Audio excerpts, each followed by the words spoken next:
क्या आप जानते हैं कि भारत के इतिहास में एक ऐसा समय भी आया था जब भारत सरकार के ही एक प्रोजेक्ट ने करोड़ों लोगों की आस्था को चुनौती दी थी। एक ऐसा प्रोजेक्ट जो राम सेतु को तोड़कर समुद्र में रास्ता बनाना चाहता था। आखिर क्या थी ये सेतु समुद्रम प्रोजेक्ट और क्यों आस्था की जीत विकास के दावों पर भारी पड़ गई?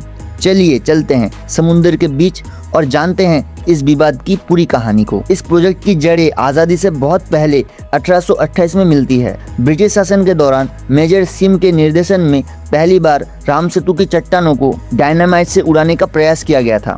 मकसद था जहाज़ों के लिए एक छोटा रास्ता बनाना। इसके बाद 1860 में ब्रिटिश कमांडर एडी टेलर ने मन्नार की खाड़ी और पाक स्ट्रेट को जोड़ने का विचार रखा। उन्होंने सोचा कि इससे समुद्री व्यापार में करोड़ों की बचत होगी। 1861 से 1922 के बीच में कई प्लान बने, लेकिन तकनीकी चुनौतियों और भारी लागत के कारण ब्रिटिश हुकूमत भी इसे पूरा करने में हिम्मत नहीं जुटा पाई। भारत आज़ाद हुआ और 1955 में भारत सरकार ने सेतु समुद्रम प्रोजेक्ट कमेटी बनाई। सालों तक कमेटियां बनती रही, चाहे वो 1981 में लक्ष्मी नारायण समिति हो या 1998 में वाजपेयी सरकार का संकल्प। मगर असली मोड़ आया 2004 में, जब सेतु समुद्रम कॉरपोरेशन लिमिटेड का गठन हुआ। 2 जुलाई 2005 को तत्कालीन प्रधानमंत्री मनमोहन सिंह जी ने इस प्रोजेक्ट का शिलान्यास किया।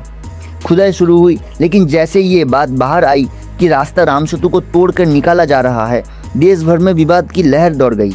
करोड़ों लोगों की आस्था आहत हुई। मामला सुप्रीम कोर्ट तक पहुंचा। सरकार ने कोर्ट में एक हलफनामा दिया जिसमें भगवान राम के अस्तित्व पर ही सवाल खड़े कर दिए गए, जिसमें आग में घी डालने का काम किया।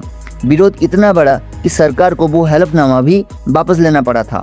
आखिरकार 31 अगस्त और 17 सितंबर 2007 को सुप्रीम कोर्ट सुनवाई करते हुए खुदाई पर रोक लगा दी। 2008 में बनी पचौरी कमेटी ने भी 2013 में अपनी रिपोर्ट में इसे आर्थिक और पर्यावरण रूप से असंभव घोषित कर दिया।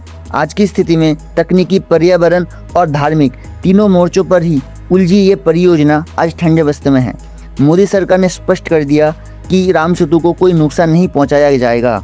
क्या वाकई आस्था और विकास के बीच संतुलन बनाना नामुमकिन था, या फिर राम सेतु का अस्तित्व विकास की किसी भी योजना से कहीं ज़्यादा बड़ा है? आपकी राय कमेंट बॉक्स में ज़रूर लिखें। वीडियो देखने के लिए धन्यवाद।